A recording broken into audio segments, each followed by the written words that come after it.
Hello dear students and parents. On the behalf of Bhai Gurdas Group of Institutions Sangrur, I welcome you to Bhai Gurdas Polytechnic College, Sangrur. In this presentation, I will tell you about life without engineering, importance of engineering, and about technical education.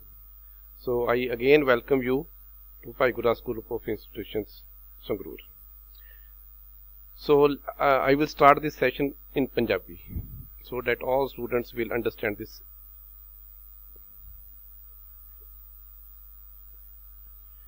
So ਬੱਚੋ life without engineering, ਤੁਸੀਂ ਜਿਹੜੀ life ਹੈ engineering ਤੋਂ ਬਿਨਾਂ ਕਿੱਦਾਂ ਦੀ ਹੋਏਗੀ? ਅਗਰ engineering ਨਾ ਹੋਵੇ ਤਾਂ ਲਾਈਫ ਕਿੱਦਾਂ ਦੀ ਹੋਏਗੀ? ਸਿਰਫ ਦੇਖੋ ਬਿਲਕੁਲ ਸਾਰਾ ਕੁਝ ਬਲੈਂਕ ਹੋਏਗਾ, ਠੀਕ ਹੈ, ਕੁਝ ਵੀ ਨਹੀਂ ਹੋਏਗਾ। कोई मोबाइल फोन नहीं होएगा, कोई कार, कोई बाइक, कोई कंप्यूटर, है ना, कोई रेफ्रिजरेटर, कोई टीवी, कोई रोड, कोई बिल्डिंग्स, बड़िया बड़िया बिल्डिंग्स ने, बड़े बड़े डैम्स ने, है ना, कोई घड़ी, कोई एयर कंडीशन, इलैक्ट्रिसिटी, ये कुछ भी चीज़ां नहीं होणगियां, ठीक है, अगर इंजीनियरिंग ना होवे। ये सारा कुछ जिहड़ा डिपेंड करता है वो सारा कुछ इंजीनियरिंग दे नाल ही है, ठीक है। छोटे छोटे जिहड़े प्रोडक्ट्स ने, ईवन कि पेन भी जिहड़ा है वो एक इंजीनियरिंग प्रोडक्ट है, ठीक है। ये सारी छोटिया छोटिया चीज़ों नाल ही लाइफ जी साडी ईजी होंदी है। अगर पेन ना हो या मोबाइल ना हो तो कितना लाइफ टफ हो ना। तो life without engineering is blank, कुछ भी ना हो, ठीक है।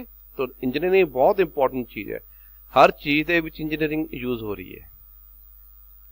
हुण आपां second is importance of engineering. Why engineering is important, क्यों इंजीनियरिंग इंपॉर्टेंट है? ये चीज़ नूं जानन तो पहला असीं थोड़ा जिहा हिस्टोरीकल बैकग्राउंड बारे असीं देखांगे, ठीक है। ਜਿਹੜੀ ਲਾਸਟ ਹਜ਼ਾਰਾਂ ਸਾਲਾਂ ਤੋਂ ਖੇਤੀਬਾੜੀ ਦਾ ਕੰਮ ਚੱਲ ਰਿਹਾ ਸੀ, ਠੀਕ ਹੈ। ਲੋਕ ਖੇਤੀਬਾੜੀ ਕਰਦੇ ਸੀਗੇ, ਉਹਦੇ ਵਿੱਚੋਂ ਜਾਂ ਪਸ਼ੂ ਪਾਲਣ ਕਰਦੇ ਸੀਗੇ, ਹਨਾ, ਉਹਦੇ ਨਾਲ ਜਿਹੜਾ ਸੀ ਡਿਵੈਲਪਮੈਂਟ ਸੀਗੀ, ਬਸ, ਠੀਕ ਹੈ। ਫਿਰ ਕੀ ਹੋਇਆ? ਇਹ ਚੀਜ਼ ਨੂੰ ਬੜਾ ਅੰਡਰਸਟੈਂਡ ਕਰਨ ਦੀ ਜ਼ਰੂਰਤ ਹੈ। ਇਹ ਜਿਹੜੀਆਂ ਮੈਂ ਚੀਜ਼ਾਂ ਤੁਹਾਨੂੰ ਦੱਸ ਰਹੀਆਂ ਨੇ ਇੱਕ ਦੂਜੇ ਨਾਲ ਲਿੰਕਡ ਨੇ, ਠੀਕ ਹੈ। 1760 ਫਰੋਮ 1760 ਟੂ 1850, ठीक है, एक फस्ट इंडस्ट्रीयल रेवोल्यूशन होया, ठीक है। उन्होंने कहते सी एज ऑफ मकैनिकल प्रोडक्शन। ਉਹਦੇ ਵਿੱਚ ਕੀ ਹੋਇਆ? ਇੰਗਲੈਂਡ ਦੇ ਵਿੱਚ, ਠੀਕ ਹੈ, ਇੰਗਲੈਂਡ ਦੇ ਵਿੱਚ ਕੋਲਾ ਤੇ ਆਇਰਨ ਇਹ ਬੜੀ ਜ਼ਿਆਦਾ ਕੁਆਂਟੀਟੀ 'ਚ ਮਿਲਿਆ, ਠੀਕ ਹੈ। ਪਹਿਲੇ ਜਿਹੜਾ ਇਹ ਪਹਿਲੇ ਉਸ ਤੋਂ ਪਹਿਲਾਂ ਕੀ ਸੀ, ਜਿਹੜੇ ਹੀਟ ਦਿੰਦੇ ਸੀ ਕਿਸੇ ਲੋਹੇ ਨੂੰ, ਅਸੀਂ ਹੀਟ ਦਿੰਦੇ ਸੀਗੇ ਤਾਂ ਕਿਸੇ ਦਰਖਤਾਂ ਦੇ ਨਾਲ ਲੱਕੜੀ ਨਾਲ ਹੀਟ ਦਿੰਦੇ ਸੀ, ਉਹਦਾ ਟੈਂਪਰੇਚਰ ਨਹੀਂ ਜ਼ਿਆਦਾ ਹੁੰਦਾ ਸੀ। ਫਿਰ ਜਦੋਂ ਕੋਲੇ ਦੀ ਜਦੋਂ ਇੱਕ ਉਸ ਨੂੰ ਸਟੱਡੀ ਕੀਤਾ ਗਿਆ ਤਾਂ ਉੱਥੋਂ ਇਹ ਪਾਇਆ ਗਿਆ ਵੀ ਕੋਲੇ ਦਾ ਜਿਹੜਾ ਟੈਂਪਰੇਚਰ ਹੈ ਬਹੁਤ ਜ਼ਿਆਦਾ ਹੁੰਦਾ ਹੈ, ਜਿਹਦੇ ਨਾਲ ਕੀ ਹੁੰਦਾ ਸੀ, ਅਸੀਂ ਲੋਹੇ ਨੂੰ ਕਿਸੇ ਵੀ ਸ਼ੇਪ 'ਚ ਕਨਵਰਟ ਕਰ ਦਿੰਦੇ ਸੀਗੇ, ਠੀਕ ਹੈ। ਇਹ ਇੰਗਲੈਂਡ 'ਚ ਪਾਇਆ ਗਿਆ। ਕੋਲਾ ਵੀ ਬਹੁਤ ਸੀ ਉੱਥੇ, ਆਇਰਨ ਵੀ ਬਹੁਤ ਸੀ, ਠੀਕ ਹੈ। ਉੱਥੋਂ ਉਹਨਾਂ ਨੇ ਦੇਖਿਆ ਵੀ ਅਸੀਂ ਲੋਹੇ ਨੂੰ ਕਿਸੇ ਵੀ ਸ਼ੇਪ 'ਚ ਕਨਵਰਟ ਕਰ ਸਕਦੇ ਹਾਂ ਅਗਰ ਉਸ ਨੂੰ ਇੱਕ ਸਹੀ ਲੈਵਲ ਦਾ ਟੈਂਪਰੇਚਰ ਪ੍ਰੋਵਾਈਡ ਕੀਤਾ ਜਾਵੇ, ਠੀਕ ਹੈ। ਉਹਨਾਂ ਨੇ ਕੀ ਕੀਤਾ, ਫਿਰ ਜਦੋਂ ਲੋਹੇ ਨੂੰ ਕਿਸੇ ਸ਼ੇਪ 'ਚ ਕਨਵਰਟ ਕੀਤਾ, ਉਸ ਤੋਂ ਬਾਅਦ ਉਹਨਾਂ ਨੇ ਮਸ਼ੀਨ ਟੂਲਸ ਬਣਾਏ, ਸਟੀਮ ਇੰਜਨਸ ਬਣਾਏ ਤੇ ਹੋਰ ਬਹੁਤ ਸਾਰੀਆਂ ਇਨਵੈਂਸ਼ਨਸ ਜਿਹੜੀਆਂ ਨੇ ਇੰਗਲੈਂਡ ਦੇ ਵਿੱਚ ਹੋਈਆਂ 1760 to 1850। First it was known as first phase of industrial revolution, ਠੀਕ ਹੈ। ਫਿਰ ਬਹੁਤ ਜ਼ਿਆਦਾ ਉਹਨਾਂ ਨੇ ਮਸ਼ੀਨਰੀ ਜਿਹੜੀ ਡਿਵੈਲਪ ਹੋਈ। ਉਸ ਤੋਂ ਬਾਅਦ ਸਟੀਮ ਇੰਜਨ ਬਣਾਏ। ਸਟੀਮ ਇੰਜਨ ਵਰ ਯੂਜ਼ ਇਨ ਸਟੀਮ ਲੋਕੋਮੋਟਿਵ 'ਚ ਕੰਮ ਕਰ ਰਹੇ ਸੀਗੇ, ਰੇਲ ਸੀਗੇ, ਠੀਕ ਹੈ। ਉਹ ਜਿਹੜੇ ਸ਼ਿਪਸ ਦੇ ਵਿੱਚ, ਬੋਟਸ ਦੇ ਵਿੱਚ ਵੀ ਸਟੀਮ ਇੰਜਨ ਦੀ ਯੂਜ਼ੇਜ ਹੋਣ ਲੱਗੀ।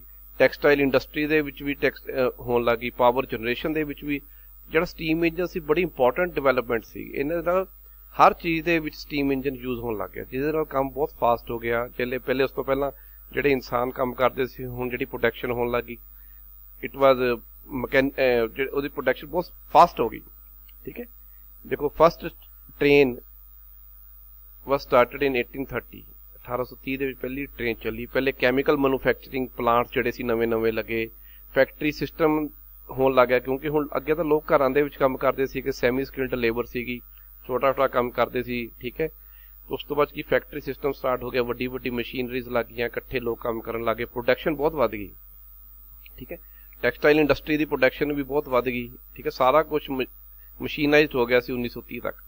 ਹੁਣ ਕੀ ਸੀਗਾ, ਜਿਹੜੇ ਇੰਗਲੈਂਡ ਵਰਗੇ ਕੰਟਰੀ ਸੀਗੇ, ਦੇਖੋ ਆ ਇੰਗਲੈਂਡ, ਠੀਕ ਹੈ। ਹੁਣ ਇੰਗਲੈਂਡ ਵਰਗੇ ਜਿਹੜੇ ਕੰਟਰੀਜ਼ ਨੇ, ਇਹਨਾਂ ਨੂੰ ਕੀ ਚਾਹੀਦਾ ਸੀ? ਰॉ ਮਟੀਰੀਅਲ ਵੀ ਚਾਹੀਦਾ ਸੀਗਾ। ਇਹਨਾਂ ਨੇ ਕੀ ਕੀਤਾ, ਬਾਹਰਲੇ ਕੰਟਰੀਜ਼ ਨੂੰ ਕੈਪਚਰ ਕਰਨਾ ਸਟਾਰਟ ਕਰਤਾ ਰॉ ਮਟੀਰੀਅਲ ਲਈ। ਫਿਰ ਇਹਨਾਂ ਕੰਟਰੀਜ਼ ਨੂੰ ਇੱਕ ਪ੍ਰੋਡਕਸ਼ਨ ਦੀ ਸੇਲ ਕਰਨ ਲਈ ਵੀ ਮਟੀਰੀਅਲ ਚਾਹੀਦਾ ਸੀਗਾ ਵੀ ਅਸੀਂ ਸੇਲ ਕਿੱਥੇ ਕਰੀਏ, ਠੀਕ ਹੈ, ਕਿਉਂਕਿ ਕਿਸੇ ਇੰਡਸਟਰੀ ਲਈ ਰॉ ਮਟੀਰੀਅਲ ਵੀ ਇੰਪੋਰਟੈਂਟ ਹੈ ਤੇ ਪ੍ਰੋਡਕਸ਼ਨ ਦਾ ਜਿਹੜਾ ਆਊਟਪੁੱਟ ਹੈ ਉਹਨੂੰ ਸੇਲ ਕਰਨਾ ਵੀ ਬੜਾ। ਇਹਨਾਂ ਫਿਰ ਜਿਹੜੇ ਇੰਗਲੈਂਡ ਵਰਗੇ ਕੰਟਰੀਜ਼ ਸੀਗੇ, ਇਹਨਾਂ ਨੇ ਜਿੱਦਾਂ ਇੰਡੀਆ ਨੂੰ ਜਾਂ ਬਾਕੀ ਕੰਟਰੀਜ਼ ਨੂੰ ਹੌਲੀ ਹੌਲੀ ਕੈਪਚਰ ਕਰਨਾ ਸਟਾਰਟ ਕੀਤਾ, ਕਿਉਂਕਿ ਉੱਥੋਂ ਉਹਨਾਂ ਦੀ ਰॉ ਮਟੀਰੀਅਲ ਦੀ ਡਿਮਾਂਡ ਵੀ ਪੂਰੀ ਹੋ ਰਹੀ ਸੀ, ਠੀਕ। ਸੈਕਿੰਡਲੀ ਉਹਨਾਂ ਦੀ ਜਿਹੜੀ ਪ੍ਰੋਡਕਸ਼ਨ ਸੀ, ਉਹਦੀ ਆਊਟਪੁੱਟ ਸੀ, ਜਿਹੜੇ ਟੈਕਸਟਾਈਲ ਸੀ, ਕੱਪੜਾ ਸੀ, ਉਹ ਵੀ ਸੇਲ ਹੋ ਰਿਹਾ ਸੀ, ਠੀਕ ਹੈ। ਉਹਦੇ ਨਾਲ ਕੀ ਹੋਇਆ, ਇਹ ਜਿਹੜੀ ਇੰਗਲੈਂਡ ਤੋਂ ਜਿਹੜੀ ਇਹ ਸਟਾਰਟ ਹੋਇਆ ਪ੍ਰੋਸੈਸ, ਠੀਕ ਹੈ, ਇਹ ਹੌਲੀ ਹੌਲੀ ਫਰਾਂਸ ਵਿੱਚ ਫਰਾਂਸ ਵਿੱਚ ਚਲਾ ਗਿਆ, ਜਰਮਨੀ ਵਿੱਚ ਚਲਾ ਗਿਆ, ਨੀਦਰਲੈਂਡ ਦੇ ਵਿੱਚ ਚਲਾ ਗਿਆ, ਆਸਟਰੋ ਹੰਗਰੀ, ਦੇਖੋ ਆਸਟਰੋ ਹੰਗਰੀ ਹੈ, ਇਹਨਾਂ ਕੰਟਰੀਜ਼ ਦੇ ਵਿੱਚ ਹੌਲੀ ਹੌਲੀ ਟਾਈਮ ਦੇ ਨਾਲ ਇਹ ਇਨਕਰੀਜ਼ ਹੁੰਦਾ ਰਿਹਾ, ਠੀਕ ਹੈ। ਕੀ ਹੋਇਆ ਇਹਨਾਂ ਉਸ ਤੋਂ ਬਾਅਦ ਇਹਨਾਂ ਜਿਹੜੀ ਵਰਲਡ ਦੀ GDP ਸੀ ਇਹ ਇਨਕਰੀਜ਼ ਕਰ ਗਈ, ਸਾਰੀ ਦੁਨੀਆ ਵਿੱਚ ਪੈਸਾ ਸਰਕੂਲੇਟ ਹੋਣ ਲੱਗ ਗਿਆ, ਨਵੀਂ ਪ੍ਰੋਡਕਸ਼ਨ ਸਟਾਰਟ ਹੋ ਗਈ। ਬਟ ਇਹਦੇ 'ਚ ਇੱਕ ਡਰਾਬੈਕ ਸੀ, ਜਿਹੜੀ ਟੈਕਨੋਲੋਜੀ ਸੀ ਉਹ ਟਰਾਂਸਫਰ ਨਹੀਂ ਕਰਦੇ ਸੀ ਦੂਸਰੇ ਕੰਟਰੀਜ਼ ਦੇ ਵਿੱਚ, ਠੀਕ ਹੈ। ਵੀ ਇੰਗਲੈਂਡ ਦੀ ਜਿਹੜੀ ਟੈਕਨੋਲੋਜੀ ਇੰਗਲੈਂਡ ਦੇ ਵਿੱਚ ਹੀ ਰਹਿੰਦੀ ਸੀ, ਇੱਦਾਂ ਨਹੀਂ ਸੀ ਵੀ ਚਾਈਨਾ ਦੇ ਵਿੱਚ ਆ ਕੇ ਪਲਾਂਟ ਲਗਾ ਦੇਣ। ਇੰਗਲੈਂਡ ਦੀ ਟੈਕਨੋਲੋਜੀ ਜਿਹੜੀ ਸੀ ਇੰਗਲੈਂਡ ਦੇ ਨਾਲ ਹੀ ਰਹਿੰਦੀ ਸੀ, ਠੀਕ ਹੈ। ਉਹ ਦੇਖੋ ਵਰਲਡ ਦਾ ਇਹ ਸਾਡਾ ਯੂਰੋਪੀਅਨ ਕੰਟਰੀਜ਼ ਦਾ ਮੈਪ ਹੈ, ਇੰਗਲੈਂਡ, ਠੀਕ ਹੈ, ਜਰਮਨੀ, ਫਰਾਂਸ, ਆਸਟਰੋ ਹੰਗਰੀ ਨੂੰ ਪਹਿਲੇ ਕਹਿੰਦੇ ਸੀਗੇ, ਠੀਕ ਹੈ, ਸਾਰੇ ਕੰਟਰੀਜ਼ ਨੇ। ਇਹਨਾਂ ਚੀਜ਼ਾਂ ਦੇ ਨਾਲ ਜਿਹੜਾ ਯੂਰੋਪੀਅਨ ਕੰਟਰੀਜ਼ ਦੇ ਵਿੱਚ ਬੜਾ ਇੱਕ ਵਧੀਆ ਟਾਈਮ ਆ ਗਿਆ, ਪੈਸਾ ਚੰਗਾ ਆਉਣ ਲੱਗ ਗਿਆ, ਹੈ ਨਾ। ਜਿਹੜਾ ਸੈਕਿੰਡ ਇੰਡਸਟਰੀਅਲ ਰੈਵੋਲੂਸ਼ਨ ਸੀ, ਇਹ ਜਿਹੜਾ ਪਹਿਲੇ ਸੀ ਆਪਾਂ ਫਸਟ ਇੰਡਸਟਰੀਅਲ ਰੈਵੋਲੂਸ਼ਨ ਸੀ, ਇਹ 1850 ਤੋਂ ਲੈ ਕੇ 1914 ਤੱਕ, ਬਿਫੋਰ ਵਰਲਡ ਵਾਰ ਫਸਟ, ਠੀਕ ਹੈ। Second phase industrial revolution between 1850 to 1914, ਇਹਨੂੰ ਕਹਿੰਦੇ ਸੀ age of science and mass production. ਇਹ ਮੈਂ ਤੁਹਾਨੂੰ ਸਾਰੇ ਇੰਜੀਨੀਅਰਿੰਗ ਦੀ ਇੰਪੋਰਟੈਂਸ ਦੱਸ ਰਿਹਾ, ਤੇ ਪਾਸਟ 'ਚ ਕੀ ਸੀਗਾ, ਪ੍ਰੈਜ਼ੈਂਟ 'ਚ ਕੀ ਹੈ, ਤੇ ਫਿਊਚਰ 'ਚ ਕੀ ਹੈ। ਇਹ ਸਾਰੀਆਂ ਚੀਜ਼ਾਂ ਬੱਚਿਆਂ ਨੂੰ ਪਤਾ ਹੋਣਾ ਬਹੁਤ ਜ਼ਰੂਰੀ ਹੈ, ਵੈਰੀ ਇੰਪੋਰਟੈਂਟ, ਠੀਕ ਹੈ, ਠੀਕ ਹੈ। ਜਿਹੜਾ ਇਹ ਸੈਕਿੰਡ ਇੰਡਸਟਰੀਅਲ ਰੈਵੋਲੂਸ਼ਨ ਸੀਗਾ, ਇਹ ਕਿਹਨੇ ਕਰਿਆ ਸੀ, headed by USA and Germany. ਦੇਖੋ ਆ USA ਹੈ, ਠੀਕ ਹੈ, ਇਹ USA ਦੇ ਵਿੱਚ ਸੀਗਾ, ਉਰੇ ਜਰਮਨੀ ਸੀਗਾ। ਇਹਨਾਂ ਕੰਟਰੀਜ਼ ਨੇ ਇਸ ਸੈਕਿੰਡ ਜਿਹੜਾ ਸੀ ਫੇਸ ਆਫ ਇੰਡਸਟਰੀਅਲ ਰੈਵੋਲੂਸ਼ਨ ਨੂੰ ਲੀਡ ਕੀਤਾ। ਇਹਦੇ ਨਾਲ ਵਰਲਡ ਦੀ GDP ਹੋਰ ਇਨਕਰੀਜ਼ ਹੋ ਗਈ, 5 to 25%, 30% ਤੱਕ ਹੋ ਗਈ, ਠੀਕ ਹੈ। ਟੈਕਨੋਲੋਜੀ ਹਜੇ ਵੀ ਟਰਾਂਸਫਰ ਨਹੀਂ ਹੁੰਦੀ ਸੀ, ਆਟੋਮੇਸ਼ਨ ਬਹੁਤ ਜ਼ਿਆਦਾ ਆ ਗਿਆ, ਸਟੀਲ ਦੀ ਪ੍ਰੋਡਕਸ਼ਨ, ਕਿਉਂਕਿ ਆਇਰਨ ਤੋਂ ਬੈਟਰ ਕੀ ਹੈ ਸਟੀਲ, ਪੈਟਰੋਲੀਅਮ ਦੀ ਹੋਣ ਲੱਗੀ, ਹੈ ਨਾ, ਇਲੈਕਟ੍ਰਿਸਿਟੀ ਬਹੁਤ ਜਨਰੇਟ ਹੋਣ ਲੱਗੀ, ਇੰਜਨਸ, ਇੰਟਰਨਲ ਕੰਬਕਸ਼ਨ ਇੰਜਨਸ ਆ ਗਏ, ਆਟੋਮੋਬਾਈਲ ਸੈਕਟਰ ਦੇ ਵਿੱਚ ਬੜਾ ਕੰਮ ਹੋਇਆ, ਠੀਕ ਹੈ। ਰੇਲ, ਰੋਡਸ, ਇਮਿਊਨਾਈਜੇਸ਼ਨ, ਬਹੁਤ ਹਥਿਆਰ ਬਹੁਤ ਬਣੇ। ਇਹ ਹਥਿਆਰਾਂ ਦੀ ਬਦੌਲਤ ਜਿਹੜਾ ਸੀ, ਇਹ ਜਿਹੜੇ world war 1 1914 to 1940, 1918, world war 2 1939 to 1945, ਇਹ ਵਰਲਡ ਵਾਰ ਸਟਾਰਟ ਹੋ ਗਏ, ਠੀਕ ਹੈ, ਕਿਉਂਕਿ ਐਮੂਨੇਸ਼ਨ, ਹਥਿਆਰ ਬਹੁਤ ਜ਼ਿਆਦਾ ਹੋ ਗਏ ਸੀ। ਆਟੋਮੋਬਾਈਲ ਟਰਾਂਸਪੋਰਟੇਸ਼ਨ ਇੰਡਸਟਰੀ ਨੇ ਬਹੁਤ ਗਰੋਥ ਕੀਤਾ ਸੀ, ਹੈ ਨਾ। ਇਹ ਸਾਰੀਆਂ ਚੀਜ਼ਾਂ ਦੇ ਨੁਕਸਾਨ ਵੀ ਸੀਗੇ, ਉਹਦੇ ਨਾਲ ਵਰਲਡ ਵਾਰ ਸੈਕਿੰਡ ਤੇ ਫਸਟ ਸਟਾਰਟ ਹੋਏ, ਠੀਕ ਹੈ। ਕੁਝ ਯੂਰੋਪੀਅਨ ਕੰਟਰੀਜ਼ ਨੇ, USA ਹੈ। ਉਸ ਤੋਂ ਬਾਅਦ ਕੀ third phase of industrial revolution, ਇਹ ਹੋਇਆ 1950 ਤੋਂ ਬਾਅਦ ਸਟਾਰਟ ਹੋਇਆ, ਠੀਕ ਹੈ। ਇਹਨੂੰ ਕਹਿੰਦੇ ਸੀ ਡਿਜੀਟਲ ਰੈਵੋਲੂਸ਼ਨ, ਠੀਕ ਹੈ। ਫਿਰ TV ਆਏ, ਫਿਰ ਹੌਲੀ ਹੌਲੀ LCD ਆਏ, ਮੋਬਾਈਲ ਫੋਨਸ ਆਏ, ਹੌਲੀ ਹੌਲੀ ਟਾਈਮ ਦੇ ਨਾਲ ਇੰਟਰਨੈਟ ਆਇਆ, ਹੈ ਨਾ। ਇਹਦੇ 'ਚ ਜਿਹੜੀ ਗਰੋਥ ਕਿਸ ਚੀਜ਼ ਦੀ ਹੋਈ, ਕਮਿਊਨੀਕੇਸ਼ਨ ਟੈਕਨੋਲੋਜੀ ਦੀ, ਇੱਕ ਦੂਜੇ ਨਾਲ ਮੋਬਾਈਲ ਫੋਨਸ ਨੇ, ਇੰਟਰਨੈਟ ਦੀ ਜ਼ਿਆਦਾ ਗਰੋਥ ਹੋਈ, ਕੰਪਿਊਟਰ IT ਸੈਕਟਰ ਦੇ ਵਿੱਚ ਬਹੁਤ ਗਰੋ ਕੀਤਾ, એનર્ਜੀ ਸੈਕਟਰ ਦੇ ਵਿੱਚ ਬਿਜਲੀ ਦੇਖੋ ਪ੍ਰੋਡਕਸ਼ਨ ਕਿੰਨੀ ਹੋਣ ਲੱਗ ਗਈ ਇਹਨਾਂ ਟਾਈਮ ਦੇ ਵਿੱਚ, ਠੀਕ ਹੈ। ਰੋਬੋਟਿਕਸ ਡਿਵੈਲਪਮੈਂਟ ਹੋਈ, ਠੀਕ ਹੈ। ਜਿਹੜੀ ਮੈਨੂਫੈਕਚਰਿੰਗ ਸੀ ਇਹ ਡਿਜੀਟਾਈਜੇਸ਼ਨ ਹੋ ਗਈ, ਠੀਕ ਹੈ। ਇਹ world expansion of world technology. ਹੁਣ ਕੀ ਹੋਇਆ, ਜਿਹੜੇ ਪਰਟੀਕੂਲਰ ਕੰਟਰੀਜ਼ ਦੇ ਵਿੱਚ ਸੀ ਜਿਹੜੀ ਟੈਕਨੋਲੋਜੀ, ਹੁਣ ਵਰਲਡ ਦੇ ਦੂਸਰੇ ਕੰਟਰੀਜ਼ ਦੇ ਵਿੱਚ ਵੀ ਜਾਣ ਲੱਗ ਗਈ। ਅਮਰੀਕਾ ਦੀ ਜਿਹੜੀ ਫੈਕਟਰੀ ਸੀ ਚਾਈਨਾ ਸੈਟਅਪ ਹੋ ਗਿਆ, USA ਦੀਆਂ, ਇੰਗਲੈਂਡ ਦੀਆਂ ਜਿਹੜੀਆਂ UK ਦੀਆਂ ਫੈਕਟਰੀ ਸੀ ਉਹ ਚਾਈਨਾ ਸੈਟਅਪ ਹੋ ਗਈਆਂ, ਠੀਕ ਹੈ। ਉਹ ਸਾਰਾ ਓਵਰਆਲ ਹੁਣ ਵਰਲਡ ਦਾ ਜਿਹੜਾ ਸੀ ਉਹ ਡਿਵੈਲਪਮੈਂਟ ਹੋਣ ਲੱਗ ਗਿਆ, ਠੀਕ ਹੈ। ਇੰਡੀਆ, ਜਦੋਂ ਇੰਟਰਨੈਟ ਦੀ ਅਸੀਂ ਗੱਲ ਕਰੀਏ, ਇੰਡੀਆ ਸੈਕਿੰਡ ਯੂਜ਼ਰ ਹੈ ਇੰਟਰਨੈਟ ਡਾਟਾ ਦਾ, ਠੀਕ ਹੈ। ਸੈਕਿੰਡ ਇਨ ਇੰਗਲਿਸ਼ ਸਪੀਕਿੰਗ ਦੇ ਵਿੱਚ ਵੀ ਸੈਕਿੰਡ ਹੈ। 50% ਪੋਪੂਲੇਸ਼ਨ ਜਿਹੜੀ ਹੈ ਲੈਸ ਦੈਨ 27 ਈਅਰਸ ਹੈ। ਹੁਣ ਕਿਉਂਕਿ ਦੇਖੋ ਇਹ ਸਾਰੀਆਂ ਚੀਜ਼ਾਂ ਲਈ ਇੱਕ ਯੰਗ ਪੋਪੂਲੇਸ਼ਨ ਚਾਹੀਦੀ ਹੈ। ਤੁਸੀਂ ਸਾਰੇ ਬੱਚੇ ਜਿੰਨੇ ਵੀ ਹੋ, ਇਹ ਸਾਰੇ ਇਸ ਪੋਪੂਲੇਸ਼ਨ ਦੇ ਵਿੱਚ ਆਉਂਦੇ ਹੋ, ਠੀਕ ਹੈ। ਕਿਉਂਕਿ ਵਰਲਡ ਦੇ ਵਿੱਚ ਇੱਕ ਚੰਗੀ ਇੱਕ ਪੜ੍ਹਿਆ ਲਿਖਿਆ ਇਨਸਾਨ ਚਾਹੀਦਾ। ਪੜ੍ਹਿਆ ਲਿਖਿਆ ਦਾ ਇਹ ਮਤਲਬ ਨਹੀਂ ਹੈ ਕਿ ਤੁਹਾਡੇ ਕੋਲ ਇਕੱਲਾ ਡਿਗਰੀ ਡਿਪਲੋਮਾ ਹੈਗਾ, ਠੀਕ ਹੈ। ਡਿਗਰੀ ਡਿਪਲੋਮੇ ਦੇ ਨਾਲ ਇਹਨਾਂ ਚੀਜ਼ਾਂ ਦੀ ਇੰਪੋਰਟੈਂਸ ਵੀ ਸਾਨੂੰ ਪਤਾ ਹੋਣਾ ਚਾਹੀਦਾ, ਠੀਕ ਹੈ। ਕੀ ਇੰਪੋਰਟੈਂਸ ਨੇ, ਕਿੱਦਾਂ ਹੈ, ਤਾਂ ਕਿ ਅਸੀਂ ਅੱਗੇ ਗਰੋ ਕਰ ਸਕੀਏ, ਠੀਕ ਹੈ। ਉਸ ਤੋਂ ਬਾਅਦ ਕੀ ਹੋਇਆ, ਫੋਰਥ ਇੰਡਸਟਰੀਅਲ ਰੈਵੋਲੂਸ਼ਨ। ਇਹਦੇ ਵਿੱਚ ਜਿਹੜਾ ਹੁਣ ਆਉਣ ਵਾਲਾ ਇੰਡਸਟਰੀਅਲ ਰੈਵੋਲੂਸ਼ਨ ਹੈ, ਕਿਉਂਕਿ ਹੁਣ third industrial revolution, digital revolution almost ਇਹ ਖਤਮ ਹੋ ਜਾਏਗਾ। ਫੋਰਥ ਇੰਡਸਟਰੀਅਲ ਰੈਵੋਲੂਸ਼ਨ ਇਹਦੇ ਦੇਖੋ robotics, sequence, genetic sequence editing, artificial intelligence, miniature sensor, 3D printing, machine learning, internet of things and service, blockchain, big data, drones ਆ ਰਹੀਆਂ ਨੇ। ਦੇਖੋ ਅੱਜ ਕੱਲ੍ਹ ਡਰੋਨਸ ਕਿੰਨਾ ਪ੍ਰੋਸੈਸ ਚੱਲ ਰਿਹਾ, ਹਰ ਕੰਟਰੀ ਕੋਲ ਡਰੋਨਸ ਹੈਗੀਆਂ ਨੇ। ਲੇਜ਼ਰ ਟੈਕਨੋਲੋਜੀ ਹਰ ਕੰਟਰੀ, ਆਟੋਮੇਸ਼ਨ, ਹਰ ਚੀਜ਼ ਆਟੋਮੈਟਿਕ ਹੋ ਚੁੱਕੀ ਹੈ। ਮੋਬਾਈਲ ਇੰਟਰਨੈਟ ਆਪਾਂ ਯੂਜ਼ ਕਰ ਰਹੇ ਹਾਂ, ਠੀਕ ਹੈ। ਆਟੋਮੋਬਾਈਲਸ ਦੇਖੋ ਕਿੰਨੇ ਐਡਵਾਂਸਡ ਹੋ ਚੁੱਕੇ, ਅੱਜ ਕੱਲ੍ਹ ਕਾਰਾਂ ਉੱਡ ਰਹੀਆਂ ਨੇ, ਹੈ ਨਾ। ਅਤੇ ਅੱਜ ਕੱਲ੍ਹ ਕਿੰਨੀ ਟੈਕਨੋਲੋਜੀ ਐਡਵਾਂਸ, ਨੈਨੋ ਟੈਕਨੋਲੋਜੀ 'ਤੇ ਬਹੁਤ ਕੰਮ ਹੋ ਰਿਹਾ ਹੈ। ਕੁਆਂਟਮ ਕੰਪਿਊਟਿੰਗ, ਫੈਕਟਰੀਜ਼ ਬਿਕਮ ਡੀਸੈਂਟਰਲਾਈਜ਼ ਹੋ ਚੁੱਕੀਆਂ ਨੇ, ਹੈ ਨਾ। ਨਿਊ ਐਨਰਜੀ ਸੋਰਸਿਸ ਹੋਰ ਆ ਰਹੇ ਨੇ, ਸਮਾਰਟ ਫੈਕਟਰੀਜ਼ ਹੋ ਰਹੀਆਂ ਨੇ, ਬਾਇਓਟੈਕਨੋਲੋਜੀ, ਠੀਕ ਹੈ। Fusion of technology ranging from physical, digital and biological sphere. Softwares ਕਿੰਨੇ ਨਵੇਂ ਆ ਰਹੇ ਨੇ, ਮੈਡੀਸਨ 'ਤੇ ਬਹੁਤ ਕੰਮ ਹੋ ਰਿਹਾ। Combination of human beings and electronics, man machine and ਇੰਨਾ ਕੰਮ ਜਿਹੜਾ ਹੁਣ ਇਹ ਸਟਾਰਟ ਹੋ ਜਾਏਗਾ ਇੰਡਸਟਰੀਅਲ ਰੈਵੋਲੂਸ਼ਨ 4 ਦੇ ਵਿੱਚ, ਠੀਕ ਹੈ। ਅਤੇ ਤੁਸੀਂ ਲੋਕ ਜਿਹੜੇ ਇੰਜੀਨੀਅਰਿੰਗ ਕਰ ਰਹੇ ਨੇ ਜਾਂ ਕਰਨਗੇ ਆਉਣ ਵਾਲੇ ਫਿਊਚਰ ਦੇ ਵਿੱਚ, ਠੀਕ ਹੈ, ਜਾਂ ਜਿਹੜੇ ਬੱਚੇ ਪਾਸਟ 'ਚ ਕਰ ਚੁੱਕੇ ਨੇ, ਅਗਰ ਤੁਸੀਂ ਇਹ ਟੈਕਨੋਲੋਜੀ ਦੇ ਨਾਲ ਲਿੰਕਡ ਰਹਿੰਦੇ ਹੋ ਤਾਂ ਤੁਹਾਨੂੰ ਆਉਣ ਵਾਲੇ ਟਾਈਮ ਦੇ ਵਿੱਚ ਤੁਹਾਡਾ ਫਿਊਚਰ ਬਹੁਤ ਬਰਾਈਟ ਹੈ। ਤੁਹਾਨੂੰ ਕਿਸੇ ਵੀ ਚੀਜ਼ ਦੀ ਕਮੀ ਨਹੀਂ ਹੋ ਸਕਦੀ, ਕਿਉਂਕਿ ਅਸੀਂ ਨਾਰਮਲ ਜਿਹੜਾ 10th ਤੋਂ ਬਾਅਦ ਡਿਪਲੋਮਾ ਹੁੰਦਾ ਹੈ, +2 ਤੋਂ ਬਾਅਦ 'ਚ ਜਿਹੜੀ ਹੈ ਇੰਜੀਨੀਅਰਿੰਗ ਹੁੰਦੀ ਹੈ, ਠੀਕ ਹੈ, ਜਾਂ ਡਿਪਲੋਮੇ ਤੋਂ ਬਾਅਦ ਇੰਜੀਨੀਅਰਿੰਗ ਹੁੰਦੀ ਹੈ। ਇਹ ਪ੍ਰੋਸੈਸ ਜਿਹੜਾ ਹੈਗਾ ਇਹ ਤੁਸੀਂ ਤਾਂ ਹੀ ਹੈ ਤਾਂ ਕਿ ਤੁਸੀਂ ਵਰਲਡ ਲੈਵਲ 'ਤੇ ਉੱਥੇ ਆਪਣੇ ਆਪ ਨੂੰ ਇੱਕ ਸੈਟਅਪ ਕਰ ਸਕੋ, ਠੀਕ ਹੈ। ਉਸ ਤੋਂ ਬਾਅਦ ਕੀ ਹੈ, ਹੁਣ ਇੰਡੀਆ ਦੇ ਵਿੱਚ ਵੀ ਦੇਖੋ USA, ਜਾਪਾਨ, ਚਾਈਨਾ ਤੋਂ ਬਾਅਦ ਇੰਡੀਆ ਦੇ ਵਿੱਚ ਵੀ ਵਰਲਡ ਇਕਨੋਮਿਕਸ ਫੋਰਮ ਦੇ ਜਿਹੜੇ ਨੇ ਸੈਂਟਰਸ ਖੁੱਲ ਚੁੱਕੇ ਨੇ, ਤਾਂ ਕਿ ਦੁਨੀਆ ਦੇ ਨਕਸ਼ੇ 'ਤੇ ਇੰਡੀਆ ਦਾ ਵੀ ਬਹੁਤ ਨਾਮ ਹੈ। ਇਕੱਲਾ ਤੁਸੀਂ ਬਾਹਰ ਜਾ ਕੇ ਨਹੀਂ ਹੈਗਾ ਸਾਰਾ ਕੁਝ, ਹੁਣ ਇੰਡੀਆ ਦੇ ਵਿੱਚ ਵੀ ਬਹੁਤ ਕੁਝ ਹੈਗਾ। ਆਪਣੇ ਆਪ ਨੂੰ ਉਸ ਕਾਬਲ ਬਣਾਉਣ ਦੀ ਜ਼ਰੂਰਤ ਹੈ ਸਾਨੂੰ, ਠੀਕ ਹੈ। ਜਿਹੜੀ ਰਿਕੁਆਇਰਮੈਂਟ ਹੈ ਕਿਸੇ ਚੀਜ਼ ਦੀ, ਉਸ ਰਿਕੁਆਇਰਮੈਂਟ ਨੂੰ ਫੁਲਫਿਲ ਕਰਨ ਦੀ ਜ਼ਰੂਰਤ ਹੈ, ਸਿੱਖਣ ਦੀ ਜ਼ਰੂਰਤ ਹੈ। ਅਸੀਂ ਤੁਹਾਡੇ ਨਾਲ ਖੜੇ ਹਾਂ ਹਮੇਸ਼ਾ ਭਾਈ ਗੁਰਦਾਸ ਪੋਲੀਟੈਕਨਿਕ ਕਾਲਜ ਦੇ ਵਿੱਚ, Bhai Gurdas group of institution ਦੇ ਵਿੱਚ।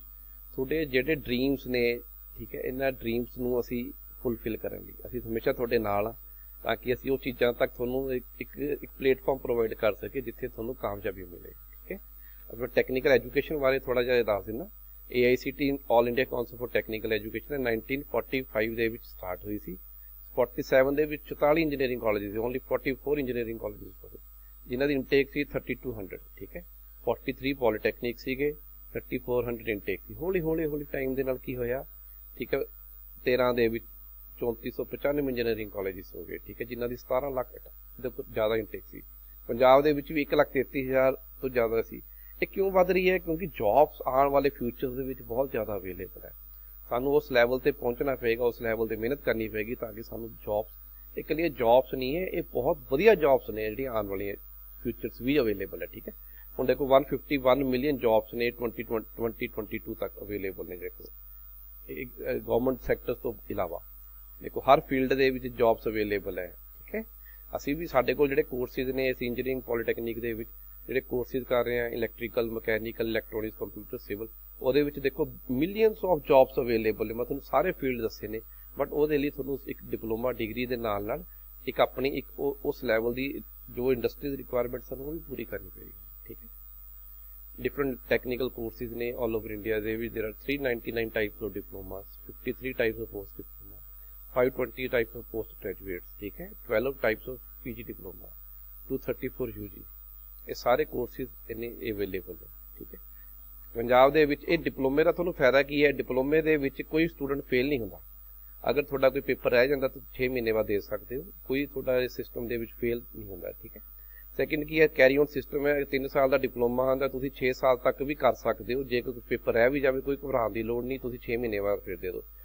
ਤੀਸਰਾ ਬੈਨੀਫਿਟ ਕੀ ਹੈ? ਤੁਹਾਡਾ +2 ਦੇ ਇਕੁਇਵਲੈਂਟ ਸਰਟੀਫਿਕੇਟ ਮਿਲ ਜਾਏਗਾ। ਜੋ +2 ਜਿਹੜਾ ਡਿਪਲੋਮੇ ਦੀ ਇਕੁਇਵਲੈਂਸੀ ਸਰਟੀਫਿਕੇਟ ਤੁਹਾਨੂੰ +2 ਦੇ ਇਕੁਇਵਲੈਂਟ ਮਿਲ ਜਾਏਗਾ, ਜਿਹੜਾ ਕਿ ਵੈਲਿਡ ਹੈ, ਠੀਕ ਹੈ। ਡਿਪਲੋਮਾ ਆਲ ਓਵਰ ਦੁਨੀਆ ਦੇ ਵਿੱਚ ਡਿਪਲੋਮਾ ਵੈਲਿਡ ਹੈ, ਠੀਕ ਹੈ।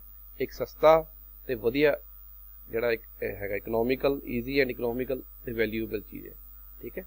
ਦੂਸਰਾ ਹੈਗਾ ਜੀ, ਇੱਕ ਦੋ ਤਰੀਕੇ ਨੇ ਇੰਜੀਨੀਅਰਿੰਗ ਕਰਦੇ, 10th ਤੋਂ ਬਾਅਦ ਡਿਪਲੋਮਾ, ਫਿਰ ਬੀਟੈਕ, ਫਿਰ 10th ਤੋਂ ਬਾਅਦ +2 ਬੀਟੈਕ। ਇਹ ਦੋਨਾਂ ਦੇ ਵਿੱਚ 6-6 ਸਾਲ ਹੀ ਲੱਗਦੇ ਨੇ, ਠੀਕ ਹੈ।